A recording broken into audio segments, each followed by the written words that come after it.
Au nom du Père, du Fils, du Saint-Esprit. Amen. Seigneur Jésus, tu connais mon inconstance et mon infidélité. Tu sais combien je suis faible. Alors je demande en ton nom que notre Père céleste envoie son Esprit pour que quotidiennement je puisse entreprendre la lecture du catéchisme de l'Église catholique et que mon cœur s'ouvre à la tradition enseignée par ton Église, ma mère. Que je puisse ajuster toutes mes actions et mes œuvres à son enseignement. Mon Jésus, avec confiance j'abandonne la constance et la fidélité de toute la démarche entre tes mains. Que Saint Michel Archange et mon ange gardien protègent et défendent chaque moment quotidien consacré à cette lecture. Maintenant, avec toi et par ta voix, disons: Notre Père, qui es aux cieux, que ton nom soit sanctifié, que ton règne vienne, que ta volonté soit faite sur la terre comme au ciel. Donne-nous aujourd'hui notre pain de ce jour. Pardonne-nous nos offenses comme nous pardonnons aussi à ceux qui nous ont offensés. Et ne nous laisse pas entrer en tentation, mais délivre-nous du mal. Amen. Ensemble, mon Jésus d'amour, saluons notre sainte maman, la Vierge Marie. Entre ses mains, je remets mon cœur, mon âme, ma volonté et ma vie, afin que par ses soins règne en moi la volonté du Père, et qu'en ses mains mes œuvres soient gardées, transformées, en parfaite offrande rayonnante de la lumière de Dieu, pour sa gloire, le salut des âmes et la consolation des âmes du purgatoire. Je te salue Marie, comblée de grâce. Le Seigneur est avec toi, tu es bénie entre toutes les femmes, et Jésus, ton enfant, est béni. Sainte Marie, Mère de Dieu, prie pour nous, pauvres pécheurs, maintenant et à l'heure de notre mort. Amen. Je te salue Marie, comblée de grâce, le Seigneur est avec toi. Tu es bénie entre toutes les femmes, et Jésus, le fruit de tes entrailles, est béni. Sainte Marie, Mère de Dieu, prie pour nous, pauvres pécheurs, maintenant et à l'heure de notre mort. Amen. Je te salue Marie, comblée de grâce, le Seigneur est avec toi, tu es bénie entre toutes les femmes, et Jésus, le fruit de tes entrailles, est béni. Sainte Marie, Mère de Dieu, prie pour nous pauvres pécheurs, maintenant et à l'heure de notre mort. Amen.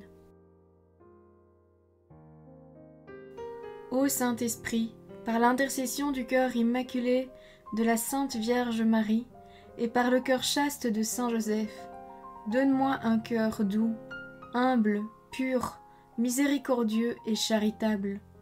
Rends-moi docile à tes célestes inspirations, et prompte à y répondre.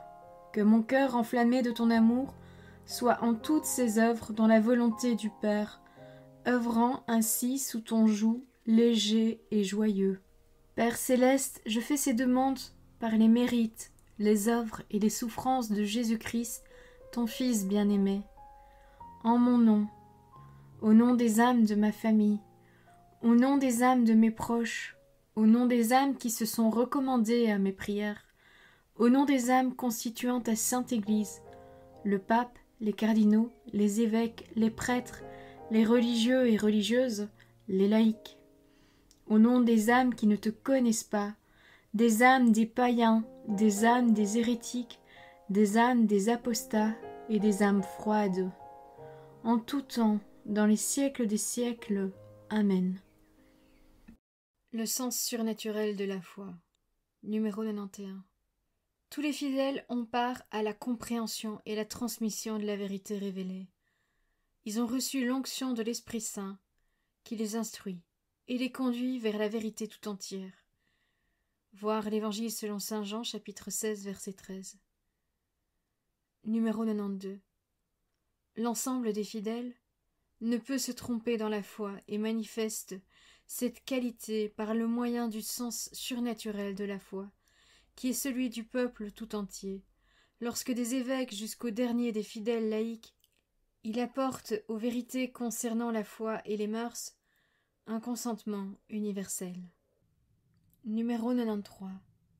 Grâce en effet à ce sens de la foi qui est éveillé et soutenu par l'esprit de vérité, et sous la conduite du magistère sacré, le peuple de Dieu s'attache indéfectiblement à la foi, transmise aux saints, une fois pour toutes. Il y pénètre plus profondément en l'interprétant comme il faut, et dans sa vie la met plus parfaitement en œuvre. La croissance dans l'intelligence de la foi, numéro 94. Grâce à l'assistance du Saint-Esprit, l'intelligence des réalités comme des paroles de l'héritage de la foi peut croître dans la vie de l'Église, par la contemplation et l'étude des croyants qui les méditent en leur cœur. C'est en particulier la recherche théologique qui approfondit la connaissance de la vérité révélée. Par l'intelligence intérieure que les croyants éprouvent des choses spirituelles, les divines paroles et celui qui les lit grandissent ensemble. Par la prédication de ceux qui, avec la succession épiscopale, reçurent un charisme certain de la vérité. Numéro 95. Il est donc clair que la sainte tradition, la sainte écriture et le magistère de l'Église, par une très sage disposition de Dieu, sont tellement reliés et solidaires entre eux qu'aucune de ces réalités ne subsiste sans les autres, et que toutes ensemble, chacune à sa façon, sous l'action du seul Esprit Saint, contribuent efficacement au salut des âmes.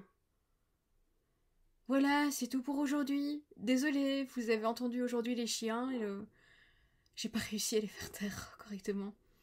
Ils sont en bas sur le temps que j'enregistre, c'est pour ça que vous les entendez au loin, mais je m'excuse. J'espère que ça ne gâche pas trop l'enregistrement. Enfin, si ça pose un souci, vous pouvez me le dire en commentaire, que les prochaines fois, je fasse attention et que je réenregistre dans ces moments-là. Donc voilà, c'est juste que cette fois-ci, j'avais pas vraiment le temps pour faire un réenregistrement. Je vous souhaite à tous une bonne et sainte journée, au nom du Père, du Fils, du Saint-Esprit.